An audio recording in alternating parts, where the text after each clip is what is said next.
भाइयों बहनों, भाइयों बहनों, भाइयों बहनों,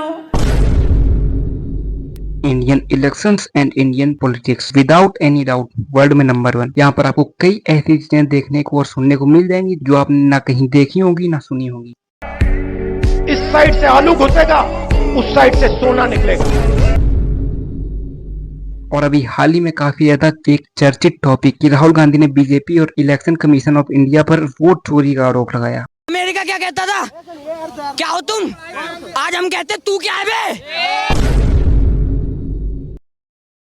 राहुल गांधी के अकॉर्डिंग महादेवपुरा विधानसभा जो कि कर्नाटक में है, वहां पर 1 लाख वोटों की हेर फेर की गई।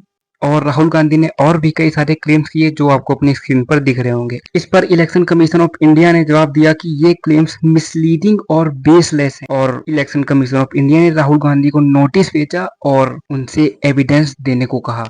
अभी जो ये हाल फिलहाल में वोट चोरी वाला कांड चल रहा है, तो ये मैंने आपको एक इसका ऊपर का पूरा बता दिया है। जो इसके हाईलाइटेड पार्ट्स थे वो मैंने आपको बता दिए हैं। अब एक सबसे जरूरी बात ये कि क्या ये पहली बार हो रहा है कि कोई अपोजिशन की पार्टी रूलिंग पार्टी पर एलिगेशंस लगा रहे हैं कि वोट की हेराफेरी की गई है, धांधली की गई है? तो इसका आंसर है नहीं। जब कांग्रेस सत्ता में थी तो जो अपोजिशन थी वो कांग्रेस पर एलिगेशंस लगाते थे कि कांग्रेस ने वोटों की हेराफेरी की, वोट चोरी की।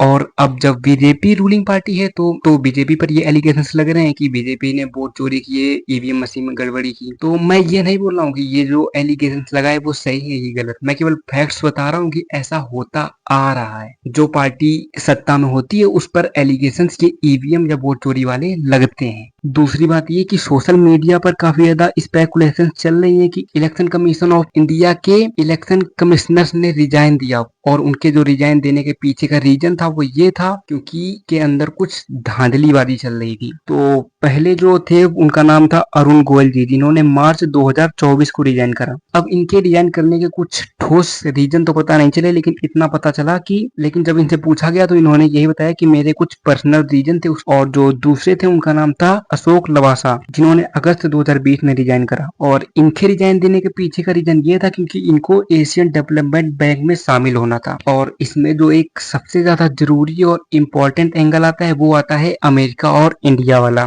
क्योंकि अमेरिका की इंडिया से काफी ज्यादा जली हुई है वो इस वजह से क्योंकि इंडिया रूस से ऑयल लेता है। और जब अमेरिका की किसी देश से जली होती है और वो डायरेक्टली उसकी बात नहीं मानता है तो फिर ऐसे कई सारे रिकॉर्ड्स है जहाँ पर ये डॉक्यूमेंटेड है कि अमेरिका फिर कई तरीके अपनाता है। क्योंकि पाकिस्तान के जो आर्मी चीफ है आसिम मुनीर, वो अमेरिका से इंडिया को न्यूक्लियर अटैक की धमकी दे रहे हैं। और जो दूसरा लोग बोल रहे हैं वो ये बोल रहे हैं कि राहुल गांधी हाल ही में किसी शादी में लंदन गए थे, फिर वो वहां से बहरीन गए और फिर बहरीन जाकर राहुल गांधी ने पेंच लड़ाए। वीडियो अच्छी लगी हो तो लाइक करो, ज्यादा अच्छी लगी हो तो सब्सक्राइब करो, और बिल्कुल भी अच्छी ना लगी हो तो गाली मत दो, मुझे फीडबैक दे दो क्योंकि मुझे भी इतना एक्सपीरियंस है नहीं।